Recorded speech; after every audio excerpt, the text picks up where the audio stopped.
안녕하세요. 강준식입니다. 먼저 멤버십에 가입해 주신 DH님, 최근탁님, 신진님, 제이백님, 이병철님께 감사의 말씀을 드립니다.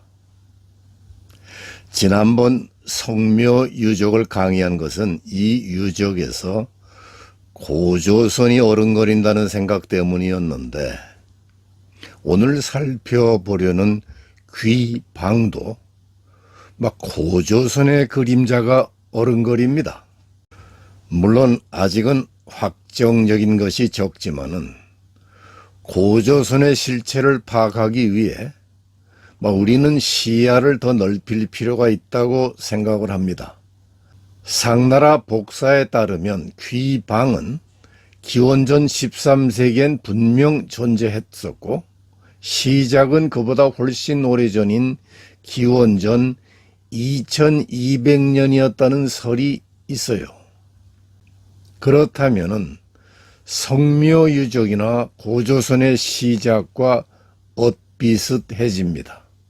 그런데 방현령이 펴낸 그 진서에는 숙신이 주나라 무왕 때 쌀이나무 화살과 돌 화살촉을 바쳤다.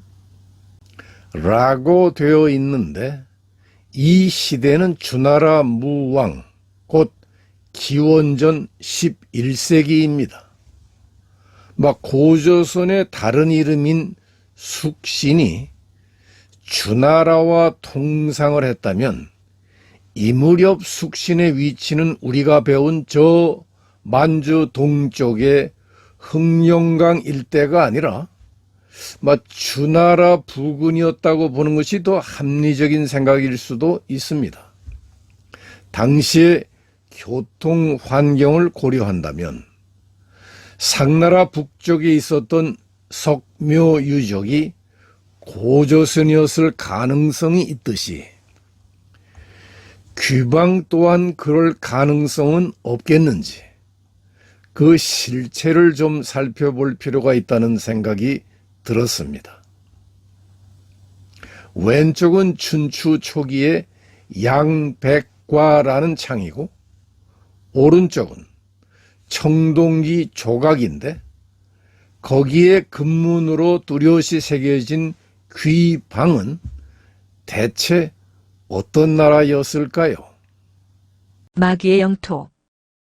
서양의 학자들은 귀방이라는 한자를 보고 데몬 테리토리, 마귀의 영토라고 번역을 했다고 합니다. 이름만 들어도 으스스하죠. 왜 그런 나라 이름을 붙였을까? 천문학에서는 귀방이 황도 12궁의 제4궁인 귀성, 곧 개자리, 영어로는 캔서라고 하죠. 그 개자리를 귀방이라고 하는데, 나라 이름으로서의 귀방이 가장 처음 취급된 문헌은 주역입니다. 나는 유교경전의 사서오경 가운데서도 그 주역이 가장 오래된 책의 하나였다고 보는데, 그 이유는 역경에 실린 내용이 대부분 상나라 것이기 때문입니다. 공자 자신이 죽간을 엮은 가죽끈을 3번이나 갈아가면서 열독을 했다는 일화가 말해주는 것처럼, 주역은 공자 이전 곧 상나라 때 동이족이 펴낸 상역을 슬쩍 주역으로 바꾼 책이 아니었을까 추정되기도 하는데, 아무튼 거기에 이런 대목이 나옵니다. 93. 고종은 귀방을 쳤고 3년 만에 이를 정복하였다. 여기서 93이란 주역의 둔괴에 나오는 6효 중에서 세 번째 효사란 뜻이고, 바로 그 효사에 등장하는 그 고종은 상나라를 중흥시킨 23대 무종제를 가리킵니다. 무종왕인데 당신은 무종제라는 그 표현을 썼죠. 아무튼 상나라 임금이 귀방이라는 나라를 정벌하는데 무려 3년을 보냈다는 거예요.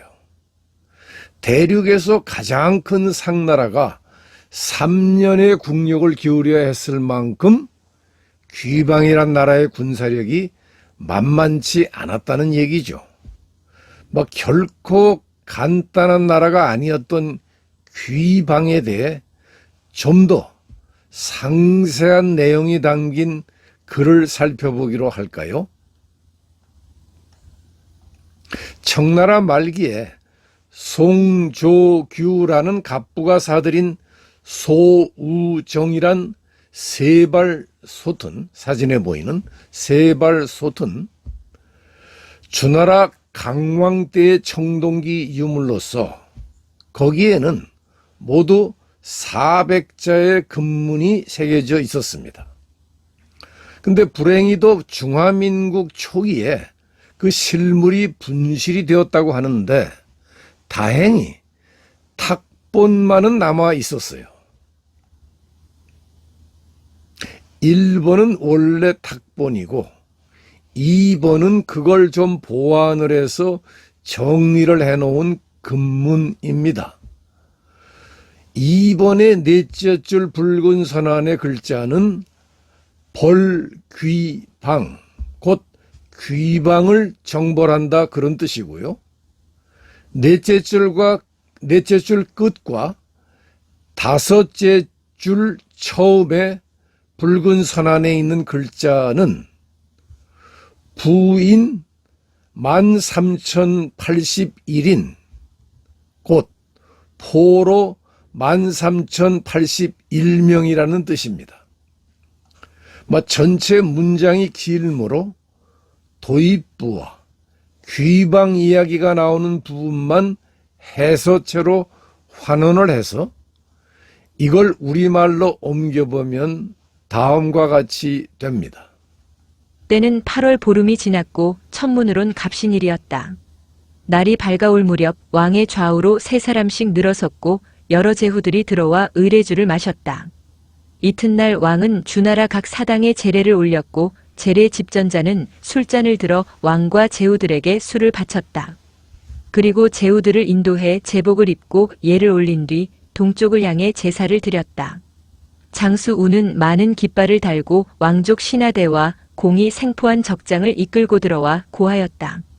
왕명을 받아 신은 정예군을 이끌고 귀방을 정벌하였기에 적장에 목을 베어 바칩니다.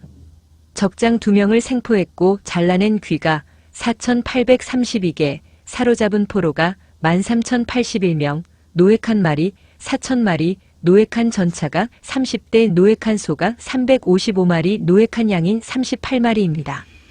신은 또 적을 추격했고 적장을 공격해 산에 이르렀는데 적은 우리의 정벌이 두려워 달아났습니다. 적장 1명을 생포했고 잘라낸 귀가 237개, 사로잡은 포로가 18,000명, 노획한 말이 304마리, 노획한 전차가 190대입니다. 왕이 이르기를 좋도다. 우는 머리를 조아려 절한 뒤 적장을 바치고 조정으로 나아갔다. 나중에 귀방의 역사도 간략히 살펴보겠지만은 문장에 실려 있는 잘라낸 귀와 포로의 숫자를 다 합치면 귀방의 군사는 모두 28,160명이나 됩니다. 살아남은 병사들도 있었을 터이니 귀방의 군사는 줄잡아 3만 명이 넘었다는 얘기가 됩니다. 그런데 이 싸움이 있었던 것은 주나라 3대 강왕, 곧 기원전 11세기에서 10세기예요. 제3차 고당전쟁 때에 신라가 총동원한 군사가 5만 명이었는데 그보다 1800년 전의 전쟁에서 귀방이 동원한 군사가 3만 명이 넘었다는 거예요. 또 귀방이 상나라와 3년을 싸웠던 시기는 무정제, 곧 기원전 13세기였는데 당시의 복사에 보면은 상나라가 전쟁 때마다 동원한 군사는 적게는 3,000명에서 5,000명, 많게는 13,000명 정도였던 것으로 기록이 되어 있어요. 이로 보면은 귀방은 상나라나 주나라와 맞먹을 정도의 강대국이었다는 얘기가 됩니다. 이 강대했던 나라는 시경, 산해경, 죽서기년 등의 옛 문헌들 여기저기에 실려 있기는 한데 고조선의 기사처럼 산발적이고 단편적이어서 실제 어디에 정확히 위치해 있었는지, 어떤 나라였는지, 어떤 인종이었는지 그 실체를 알기가 어려웠어요. 거기다 나라 이름마저 귀신 귀자가 들어가 있어 데몬 테리토리라는 영어의 번역처럼 마귀의 영토, 귀신의 땅 하고 고개가 갸우뚱해지게 되죠. 리가의 유적. 신비의 나라라는 수식어가 붙어 다니는 귀방의 실체에 대해 학문적 연구를 처음 시작한 학자는 청나라 말기의 왕국유였습니다. 그는 귀방 곤이 험륜에 대한 고찰이라는 그 논문에서 상나라 때 귀방은 서북쪽에 위치해 있었는데 주나라 때는 외국, 춘추 시대에는 훈육, 험륜 등으로 바뀌었다가 전국 시대에 와서는 흉노로 바뀌었다고 했습니다.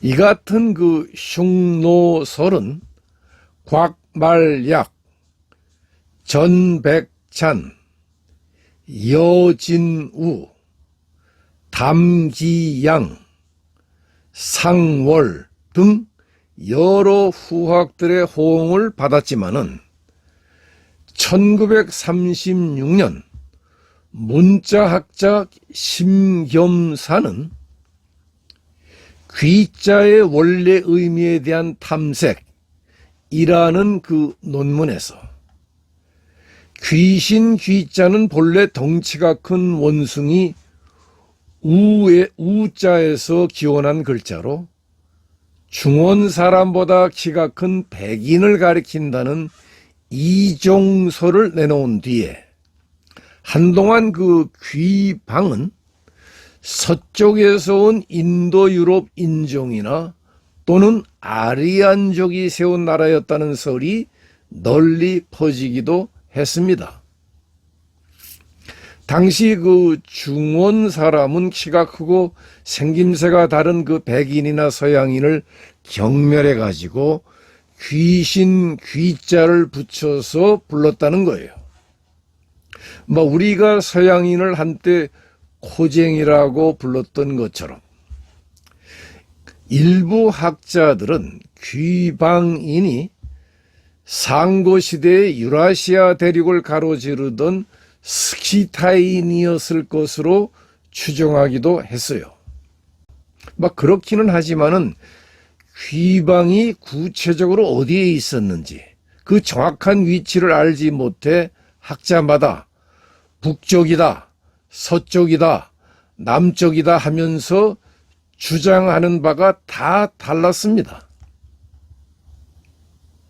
그러다가 1983년도 섬소성 청간현에서 옛 성터가 하나 발견이 되었어요. 일종의 산성인데 그 낭떠러지 밑으로는 강물이 흐르는 그런 형태였어요. 넓이가 약 2만 평인 이 불규칙한 직사각형 성터에서는 사진에 보는 것처럼 항아리, 솥, 그릇, 옹기 등 다양한 도기들과 장식품, 칼, 청동 항아리, 청동 그릇 등 각종 청동기 유물들이 출토가 되었습니다. 그런데 이곳에서는 마차도 출토가 되었어요. 그 왼쪽은 바퀴가 사람 키만큼 큰 마차이고 오른쪽은 그 형태가 전승된 록차라는 이름의 마차로 19세기까지도 감숙성에서 운행이 되었다고 하는데, 이걸 보면은 유적의 사람들은 당시 첨단 교통 및 병참 수송의 군사 기술을 확실히 습득하고 있었다는 반증이에요. 바퀴가 크면 울퉁불퉁한 길도 다니기가 용이하잖아요. 아주 흥미롭습니다. 이걸 발명한 사람들은 대체 누구였을까요? 아직은 미궁입니다.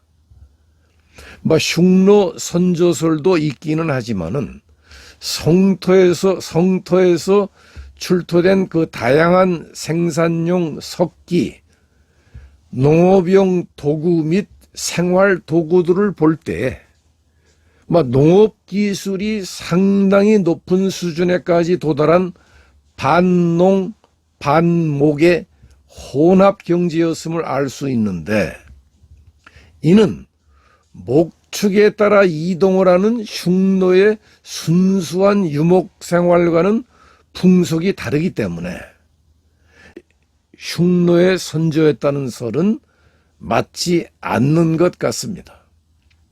또 2014년 중국의 그 길림대학교는 관련 인골 샘플 27개를 채취해가지고 DNA 검사를 해보았는데, 그 결과 이 성터의 사람들이 아리안이나 백인과는 무관하다는 결론을 내렸다고 그래요.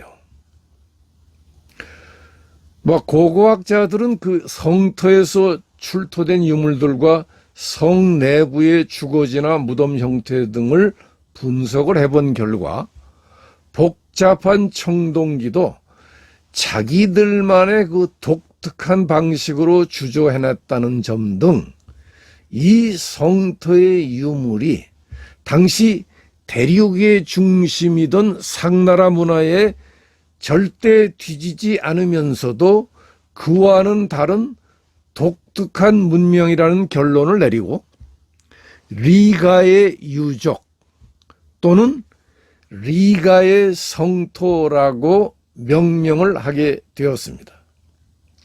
유적에서 출토된 도기 조각 가운데는 다음과 같은 그 도문, 도자기 글자 도문이 새겨져 있었습니다. 눈목자로 생각하실 분이 많을 것 같은데, 도문이 만들어진 기원전 1300년경의 시기를 고려하면은 소전이나 해소의 눈목자로 봐서는 안 되죠. 시기상. 소전이나 해소보다 훨씬 앞선 상나라의 갑골문이나 주나라의 금문을 봐야죠. 성토 도기에 새겨진 그 눈목자와는 모양이 다르죠. 갑골문이나 금문은 오른쪽 고대 석상에 보이는 그 사람의 그 눈을 그대로 스케치한 모양이에요. 따라서 눈목자 비슷한 그 도문은 사람의 눈을 그린 것이 아니었는데, 그 점을 사진과 그림으로 보여드리면 다음과 같습니다. 즉 1번은 한무제의 이복형이었던 중산정왕의 왕비 무덤에서 출토된 동조입니다. 동조라는 것은 구리로 만든 남근이라는 뜻이에요. 남자의 그 심볼. 2번은 그런 모양의 남근을 스케치한 상나라 시대의 갑골문이고, 3번은 갑골문과 같은 취지로 리가의 성토의 그릇에 새겨진 그 도문입니다. 왜 남근을 새겼을까요? 고대에는 자손 번영을 위한 남근 숭배의 민속신앙이 있었기 때문입니다. 동이족의 끝자락에 해당하는 일본에는 지금도 남아있는 그런 풍속을 사진에서 볼 수가 있습니다. 이보다 더 놀랍고 흥미로운 점은 내가 한자 1강에서 다루었듯이 우리말에 남아있는 발음이에요. 첫 번째 갑골문은 남근을 스케치한 그림이죠. 두 번째 근문은 왼쪽에 제단을 뜻하는 그 보일 시자의 그 초기 글자인데, 이거는 오른쪽에 있는 남근에게 제사를 지낸다, 그런 뜻입니다. 세 번째 소전이 이어받았고, 네 번째 해서에 와서 이를 더다듬은 조상 조자로 정착을 하죠. 제사를 드리는 조상이 바로 남근이었던 거예요. 다시 말하면 남근으로부터 자손이 나왔다는 그런 뜻이에요. 이 점을 우리 한국인은 쉬 확인해 볼 수가 있는데, 조상 조자를 좀 강하게 발음을 해보세요. 내가 이 강의 시간에서 직접 발음할 수는 없지만은, 우리말에 남아있는 생식 숭배의 흔적입니다. 그런데 그게 왜 우리말에만 남았을까요? 그건 우리가 갑골문을 만든 동이족의 후예이기 때문입니다. 이처럼 남근의 비속어가 남아있는 한국인, 아직도 남근 숭배의 풍속이 남아있는 동이족 끝자락의 일본인, 남근을 스케치한 갑골문의 동이족, 그리고 그 갑골문 비슷한 도문을 사용한 리가의 유족 사람들, 어딘가 동이족의 공통 분모 같은 것이 보이지 않나요? 귀방이라는 호칭.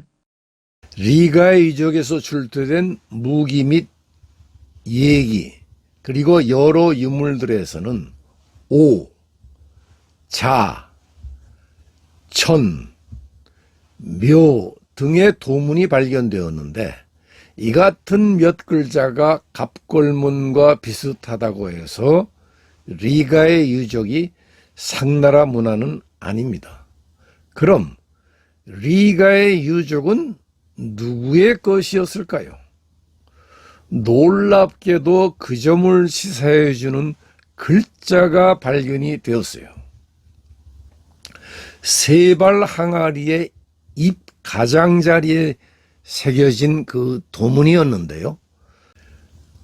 독이 조각에 새겨진 이 문양을 보고 문자학자들은 다음과 같이 해석을 했습니다.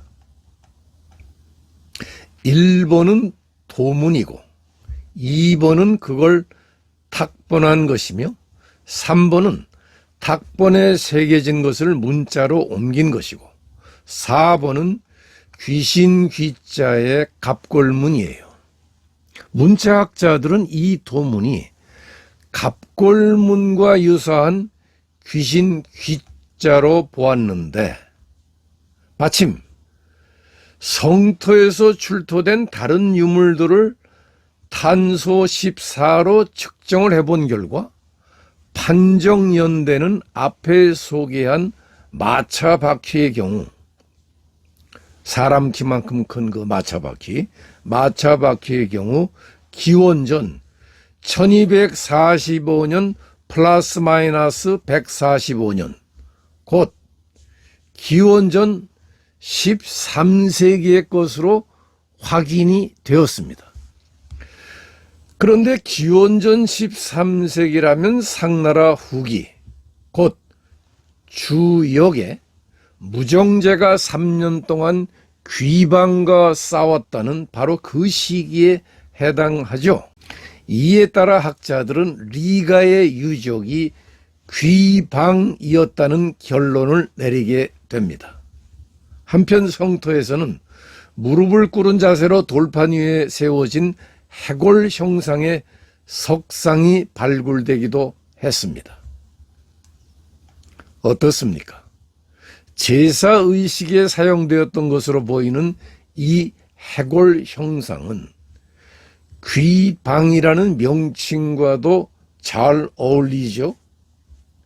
여기서 우리가 주목해야 될 대목은 귀방이 상나라나 주나라 등의 다른 나라 사람들이 붙여준 멸칭, 깔보는 호칭이 아니라 그들 스스로 자칭한 명칭이었다는 점이에요.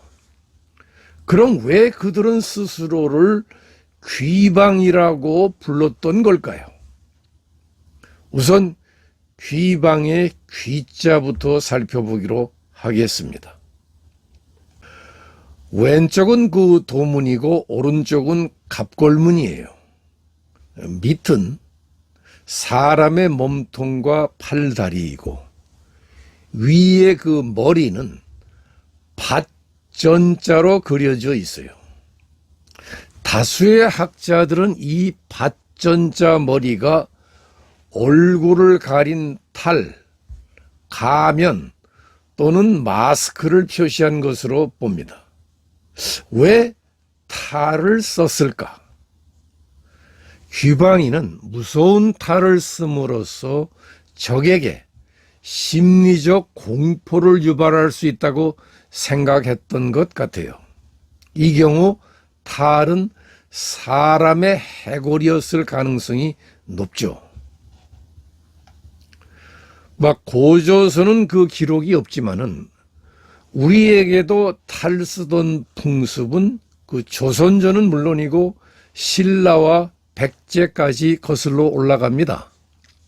신라에 초용탈도 있었고 일본에 전해지는 백제의 전통 탈춤도 있었죠. 두 번째 근무는 팔다리가 간소화되었고 세 번째 그 소전에 오면은 오른쪽에 올챙이 비슷한 그림을 하나 추가했는데 이거는 올챙이가 아니라 사실은 올감이에요. 새나 짐승을 잡으려고 쳐놓은 고대 올가미를 재현한 위 그림에서 올가미만 따로 떼어낸 것이 소전의 올챙이 그림이죠.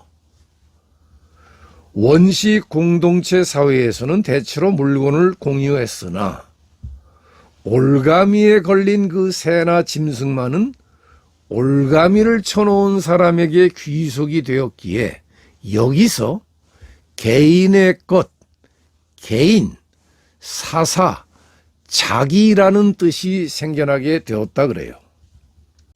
두 번째 근무는 큰 변화가 없으나 세 번째 소전에 오면은 올가미 옆에 벼이사 그림을 하나 추가했는데 이거는 수렵시대에서 심은 작물이 누구의 것이냐를 따지는 농경시대로 진입했다는 것을 말해주는 뚜렷한 증거라고 합니다.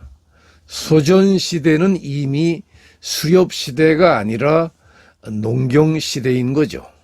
그리고 해서에 와서 벼이사 그림이 벼 화자, 그리고 올가미 그림이 사사사자로 바뀌면서 사사로울 사자로 정착을 했는데, 귀신 귀자의 소전에 붙은 올챙이 그림이 바로 그 올가미예요. 그럼 왜 소전에서는 올가미를 붙였을까? 소전 시대로 넘어오면은 음양 사상이 널리 퍼져 있었습니다. 이에 따라 소전 시대의 사람들은 막 공적인 것은 밝으니까 양, 사적인 것은 어두우니까 이렇게 생각을 했기 때문에 산 사람은 양, 사람이 죽어서 변한 귀신은 음에 속한다고 보았습니다. 다시 말해 귀신은 산 사람이 아니라 사람이 죽어서 변한 존재라는 점을 분명히 하기 위해 올가미 그림을 덧붙였다는 거예요. 그리고 네 번째 해서에 와서 올가미 그림을 사사사자로 바꾼 귀신 귀자로 정착을 했습니다. 역사에서 말살된 귀방. 이번에는 귀방의 방자를 좀 살펴볼까요? 왼쪽 소뼈의 글자들 가운데 붉은 원안의 글자를 따라 표시한 글자가 오른쪽의 갑골문입니다. 이건 두 팔을 벌리고 선 사람을 스케치한 건데, 주목할 점은 밑에 오른쪽으로 갈라져 나온 부분이에요. 건강한 남자는 아침에 자고 일어나면 그 심볼이 발기를 하죠. 동물은 오줌으로 자기 영역을 표시하지만 연구에 따르면 동이족은 발기하는 방향의 땅을 남이 침범해 오거나 방해하는 걸 결코 용납하지 않았다는 거예요. 여기서 심볼이 뻗는 방향, 각도, 모라는 뜻과 함께 그 방향의 땅이라는 뜻도 생겨났다 그래요. 금문은 갑골문과 반대 방향일 뿐 내용에 큰 변화는 없죠. 세 번째 소전에 오면은 영어 알파벳 H자 비슷한 부호가 한글의 그 니은자 비슷하게 바뀌었고, 네 번째 해서에 와서 이를 더다듬은 모방자로 정착을 했습니다. 그런데 이 방자는 상나라 시대의 중앙 권력이 미치지 않는 변두리 나라다, 변두리 나라라는 뜻으로 그 사용이 되었습니다. 그래서 이 갑골문에 나오는 그 방자는 어느 쪽이라고 번역을 하면 안 되고 나라라고 번역을 해야 되는 거죠. 그런데 지도를 좀 보세요. 이건 중국 사람들이 그린 지도인데 위쪽에 그 귀방국을 보세요.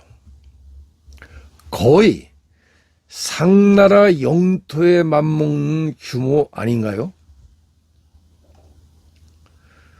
당시 상황을 좀 더 상세히 그린 그 지도를 보면은 상나라를 중심으로 북쪽에 그 귀방을 위시하여 서쪽에 강방, 서남쪽에 토방, 동쪽에 이방, 동남쪽에 인방 등 수많은 방국들이 있었습니다. 그런데 귀방의 위치가 지난번 강의 때 언급한 성묘유족과 엇비슷한 지역이에요. 이에 일부 학자는 성묘유족이 귀방의 세력권 안에 있었다는 견해를 내놓기도 했는데, 물론 그 시기는 다르죠. 기원전 2300년에서 2200년경에 시작되었다가 기원전 1800년경에 소멸된 성묘유족 또는 성묘왕국 비슷하게 그 귀방도 기원전 2200년경에 시작되었다는 설이 있습니다. 다만 귀방의 존재가 부각된 것은 상나라 말기, 곧 기원전 13세기경이고 역사의 무대에서 사라진 것은 춘추시대 초기, 곧 기원전 8세기 전후입니다. 이렇게 부분적인 것이 아니라 전체적인 시각으로 통합을 해서 본다면은 성묘유적이나 귀방, 그리고 지도에 표시된 그 오른쪽 바레만 위에 고죽국 등을 다 포함한 기원전 13세기 이전의 고지선 지도는 이렇게 되어야 하는 게 아닐까 하는 생각도 듭니다. 학자들의 연구에 따르면 원래 목축업을 하는 부족으로 농사를 짓기 시작하면서 반농, 반목, 반은 농사를 짓고 반은 유목생활을 한다는 반농, 반목의 경제생활을 했던 그 귀방은 열정적이며 음악과 춤을 좋아하고 자연을 경외했다고 합니다. 우리도 고대 문헌을 보면은 음악과 춤을 좋아했다는 기록들이 있지 않아요? 부요 등등. 그래서 매년 추수를 하고 제사를 지낸 뒤에는 조상전래의 군무를 추며 풍년을 축하했다는 거죠. 야생마를 길들이는 솜씨가 뛰어나고 특히 전투에 능한 유목민의 특성을 갖고 있지만은 막 후세의 고구려인 비슷하죠. 전쟁을 좋아하지는 않았다 그래요. 그러나 대륙 남쪽의 상나라의 국력이 점점 강해져 가자 그 귀방의 족장 또는 수령은 자기 부족을 보호하기 위해 자기들이 기른 말들을 그 선물로 주며 우호를 표시했다 그래요. 이후 충돌이 없었던 것은 아니지만은 그런대로 귀방과 상나라는 꽤 오랫동안 평화 공존을 해왔었는데 그러다가 왕위에 오른 상나라 23대 무종제가 대규모 정벌전을 벌이면서 평화 상태가 깨지게 됩니다.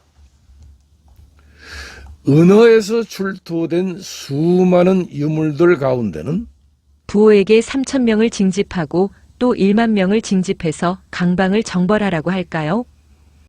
라고 무종제가 복관을 통해 신에게 묻는 말이 새겨진 갑골복사가 있는데 여기에 등장하는 그 부호는 병사 1만 3천 명을 이끌고 강방, 곧 훗날의 티베트 등 여러 나라 정벌전에 나가 연승을 했다는 여장군이자 무종제의 아내로 귀방의 정벌전에도 참가를 했어요.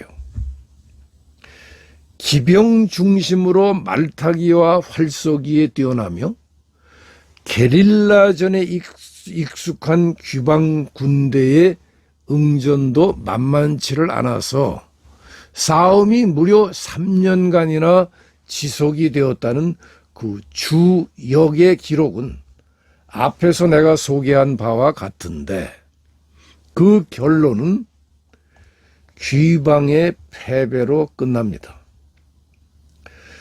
죽서 기년에는 무종제가 32년 귀방을 정벌하였다.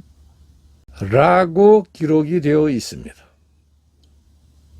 이후 귀방족은 셋으로 나뉘어 한 부류는 상나라에 회유되고 한 부류는 은신하면서 때를 기다리고 한 부류는 그곳을 떠났습니다. 그 방향에 대해 중국 학자들은 서쪽 티베트로 갔거나 또는 돌궐족의 효시가 되었다는 주장들을 하는데 나 자신은 고조선 쪽으로 향했던 게 아니냐 하는 생각도 듭니다. 무종제가 죽은 뒤에 상나라 국세는 점점 약해졌고 상나라 마지막 왕인 제신 곧 주왕은 정사를 좀 소홀히 했던 것으로 기록이 되어 있어요. 이에 귀방의 족장은 귀방의 그 수령은 부족들을 은밀히 불러 모아 회의를 열고 독립 방안을 논의를 합니다. 그 결과 자력만으로는 어렵다는 판단하에 주나라 문왕과 비밀 동맹을 맺게 되는데 그만 이게 누설이 돼요. 귀방의 독립운동에 격분한 상나라의 그 주왕은 직접 대군을 이끌고 두 갈래로 귀방의 배후를 공격합니다. 이 갑작스러운 공격에 귀방은 전혀 대응하지도 못하고 당하죠. 상나라 군사는 닥치는 대로 귀방인을 죽였고 그 피가 강물처럼 흘렀다고 그럽니다. 난을 피해서 달아난 귀방인은 상나라에 대한 복수를 다짐하며 원한에 차서 주나라와 다시 손을 잡습니다. 그런데 이 무렵 주나라는 상나라에 대한 반란 계획을 세우고 있었어요. 이때까지의 주나라는 일종의 상나라 제후국 비슷한 지위였죠. 이를 눈치챈 귀방인의 일부가 주나라 문왕의 반란 계획을 상나라 주왕의 일로 바칩니다. 이에 그 주왕은 주나라 문왕을 곧바로 체포해서 감금을 했고 그 장남은 죽여버렸어요. 그로부터 7년이 지난 뒤에 주나라 문왕은 풀려나 귀국을 하기는 했는데 그때는 이미 늙고 병든 몸이었죠. 그의 둘째 아들 희발은 주나라 무왕의 즉위를 하면서 아버지와 형의 복수를 결심합니다. 이에 제후들을 규합해 가지고 모기야 전투에서 상나라 군사를 대파한 뒤에 다시 귀방의 핵심 지역으로 군사 5만을 파병합니다. 그 전쟁의 결과를 적인 것이 내가 이 강의 첫머리에 소개한 소우정의 금문 기록이에요. 기억나시죠? 잘라낸 귀 4,832개, 포로 12,081명 등등을 기록한. 이후 무왕은 주나라 무왕은 귀방이라는 이름을 다시는 입에 올리지 말라는 명을 내렸고 이에 사관들은 관련 기록을 완전 말살했다 그럽니다. 그 결과 귀방은 물속의 달, 거울 속의 꽃처럼 그 실체가 없는 나라로 세인의 기억에서 완전히 사라져버리고 맙니다. 후세인은 상나라 주왕이 폭군이었다는 사실만 알 수 있었을 뿐 그 과정에 어떤 놀라운 비밀이 숨겨져 있었는지는 전혀 모르게 되죠. 무왕이 귀방의 역사를 지워버린 것은 정치적인 이유 때문이었다 그래요.